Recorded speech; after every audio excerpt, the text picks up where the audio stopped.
aku prihatin sih, sejujurnya aku prihatin. Aku juga sebenarnya salah satu masyarakat yang ikut kesal juga dengan anggota DPR. Aku juga salah satu yang protes juga dengan apa yang terjadi pada bangsa kita sekarang. Tapi aku cukup prihatin dengan apa yang terjadi pada Uya Kuya ya. Sebenarnya bukan hanya Uya Kuya sih. Aku juga prihatin dengan Nafa Urbach dan juga Eko Patrio sih. Aku juga sudah menyalurkan aspirasiku pada saat podcast kemarin.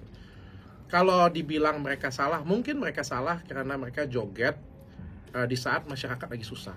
Tapi kan mereka bukan koruptor ya, tidak mencuri uang masyarakat, tidak terbukti mengambil uang masyarakat. Menurutku ya nggak pantas untuk sampai dijarah. Kalau mungkin mereka kesel, nggak dipilih lagi ya itu hak masyarakat. Tapi kan kalau dijarah itu kan sungguh aku benar-benar nggak sependapat lah tentang menjarah seperti itu punya. Kalau misalnya ada koruptor nanti ke depan terbukti bersalah kalian jarah, aku setuju. Ya kalau misalnya memang hukum nggak bisa menegakkan itu, hukum nggak bisa rampas aset mereka, kalian mau jarah silakan. Tapi aku pikir kalau Uya Kuya kan ya artis ya, aku ngomong ya. Dan dia baru aja jadi anggota DPR sebelumnya. Dan kalau kita lihat di sebelumnya, sebenarnya Uya Kuya banyak banget melakukan kebaikan ya. Aku tuh temenan dengan Uya Kuya, jadi aku tahu banget dia nyelamatin TKW, melalui podcastnya sudah banyak bantu orang. Mungkin orang kan ada kelebihan, ada kekurangan, mungkin ada kesalahan dia, ada kekurangan dia, tapi menurutku nggak pantas sampai seperti itu. Itu kan keduanya antara Eko sama Uya sendiri kan sudah mengklarifikasi dok yang terkait joget-joget itu kan bukan untuk di atas penderitaan masyarakat, mungkin bisa dibilang spontan lah mungkin karena ada musik di situ gitu. Mungkin menurut dokter sendiri terkait klarifikasi itu seperti apa sih? Ini pelajaran untuk masyarakat Indonesia juga menurutku ya. Dan ini menurutku juga Uya, Eko dengan Mbak Nafa mungkin lagi sial aja sih. Siapapun di situ kan orangnya joget ya. Ketika ada musik dimainkan, ada videonya full, ada dimainkan. Joget itu kan salah satu bentuk menghargai sebenarnya untuk yang bermain musik di sana. Meskipun mungkin jogetnya itu menyakiti hati masyarakat yang lagi susah. Saya paham sekali. Sebenarnya ini bukan masalah jogetnya. Kalian bayangin nggak kalau misalnya anggota DPR joget, terus masyarakatnya itu sejahtera, nggak ada di PHK, nggak ada, semuanya sejahtera lah. Mau pajak naik, mau mereka joget, mau mereka kopol, aku rasa nggak ada masalah di sana. Ini kan yang jadi masalah ini, masyarakat ini lagi susah. Dan ngelihat kayak anggota DPR kita joget-joget, pajak naik, semua lagi disusahin, gaji naik, kesel, ada kemarahan di sana. Itu kan yang bikin memantik sebenarnya. Ide utamanya kan sebenarnya masyarakat lagi susah. Perekonomian lagi susah, daya beli lagi jelek banget. Itu masalahnya. Cuma lagi sial, karena masyarakat lagi marah banget, mencari korban untuk melampiaskan kemarahan mereka. Sehingga yang didatengin kan rumah-rumah ya seperti Uya Kuya, Eko Patrio. Padahal yang joget kan banyak banget. Kenapa nggak semua yang joget coba? Ya kan, artinya ada kemarahan yang ingin dilampiaskan oleh masyarakat. Ya cuma ini jadi pelajaran sih untuk kita sama-sama supaya bangsa kita juga jadi lebih dewasa ke depan. Tapi kan ada komunikasi nggak mungkin dengan Mas Uya sendiri perihal kejadian kemarin? Ada, aku ada chat dia, aku ada kasih semangat. Aku tahu dia orang baik.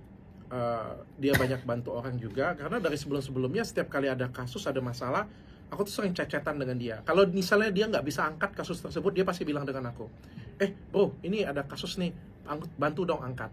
Aku juga sama, kalau misalnya ada kasus podcast, aku bilang ini bagus, dan aku juga nggak bisa angkat, atau dari aku minta kasih ke dia juga sering banget ya. Kita sering komunikasi, dan dia kan orangnya total ya. Kalau misalnya memang bantuin TKW, ya totalitas banget. Kalau aku kan, oke, aku angkat masalah isu sosial satu kali. Apalagi kan, gini, kalau podcast ini kan semua ada kelebihan, ada kekurangannya. Uya Kuya mungkin lebih ke masalah TKW, masalah-masalah orang yang butuh bantuan hukum ya.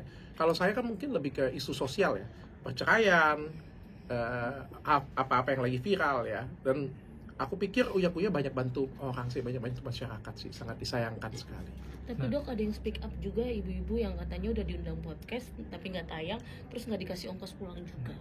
Saya pikir itu bisa terjadi pada siapa saja. Saya juga bisa melakukan itu. Bang Denny Sumargo juga mungkin. Ya namanya kita podcast ini kan melayani ratusan orang ya dalam 1 tahun ya. Bertahun-tahun. Nggak mungkin semua orang itu bahagia dengan kita. Mungkin ada yang kurang bahagia, ada yang kurang puas. Ya kan kita nggak bisa nilai itu pada 1 atau 2 orang ya. Tapi kita ngelihatnya secara keseluruhan.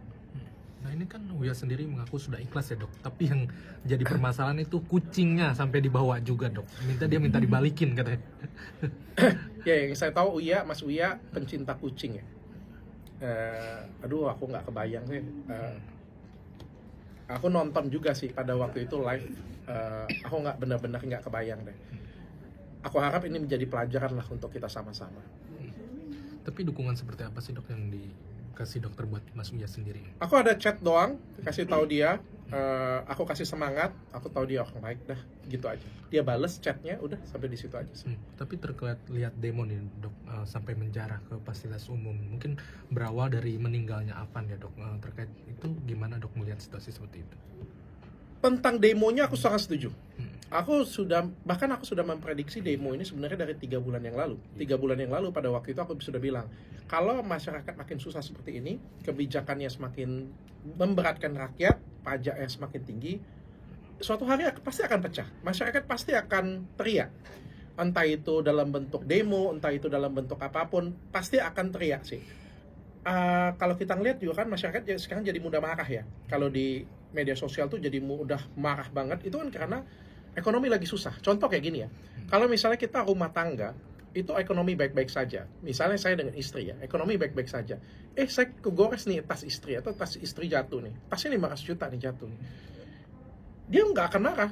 Atau misalnya dia jatuhkan barang saya nih, harganya mahal. Terus saya bilang, ya udahlah nggak apa-apa, nanti kita beli lagi. Karena apa? Karena perekonomian saya lagi baik-baik saja.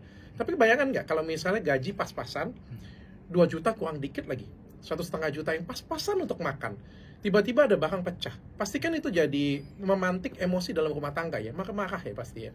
Kamu ini kayak gini aja nggak becus pasti. Makanya kan dalam rumah tangga itu perekonomian itu sangat penting.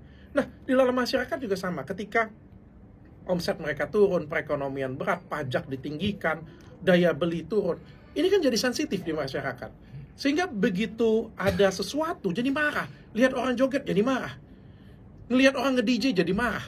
Ini bukan masalah DJ-nya kan jadi masalah kan, tapi mereka ini lagi susah, lagi sensitif banget. Aku sudah bilang ini suatu hari pasti akan meledak.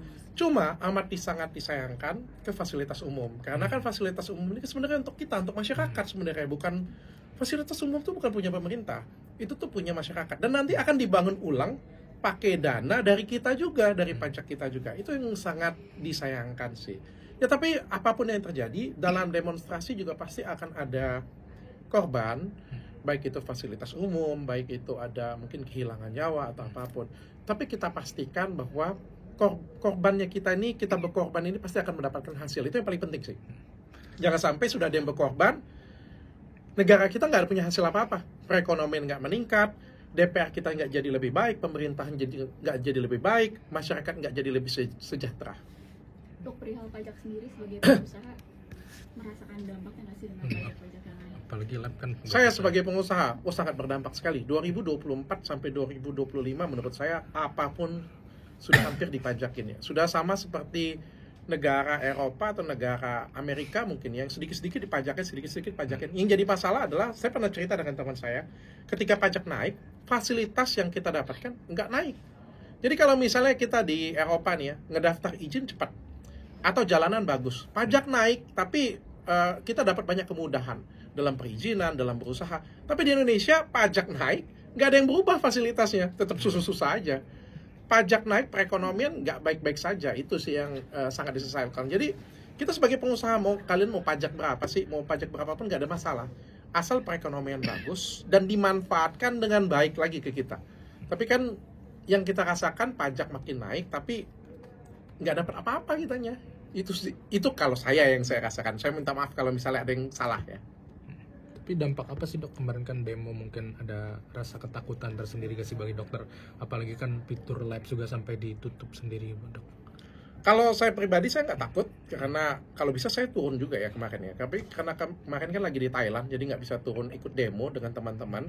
Saya nggak takut sedikit pun, saya yakin negara kita sudah besar, masyarakatnya sudah jadi lebih pintar sekarang, warga jaga warga juga. Saya nggak takut kejadian seperti 98 kemarin. Kemarahan warga ada penyebabnya. Saya maklumin walaupun beberapa mungkin ada yang kurang baik ya. Tapi saya yakin kita berbenah jadi negara yang lebih baik terus setiap hari.